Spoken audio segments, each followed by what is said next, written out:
దానికి ఒకవేళ నిజంగా కార్యకర్తకు సంబంధించినటువంటి ఆస్తుల నష్టం జరిగినా లేదా వాళ్ళు ఏదైనా గాయపరిచిన ఆ కుటుంబాలను నేరుగా వెళ్లి ఆ కుటుంబాలతో మాట్లాడతాం, వాళ్ళకి అండగా నిలుస్తాం. ఈ ప్రభుత్వ విధానాలని ఎక్కడన్నా ఇటువంటి దౌర్జన్యాలు చేస్తే వాటిని వ్యతిరేకిస్తాం. అందుకనే ఒక కార్యాచరణ ప్రతి నెల కూడా 2 సార్లు 2 నియోజకవర్గాల నుంచి 3-4 నియోజకవర్గాల వరకు పర్యటించాలనేటువంటి నిర్ణయం తీసుకున్నాం.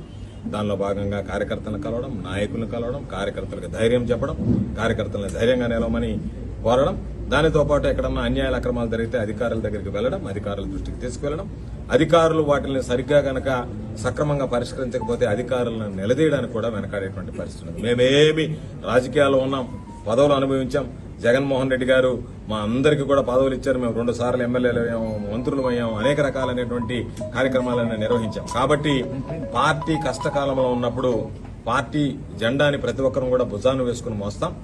ప్రత్యేకించి ఈరోజు ఎంత ఓటింగ్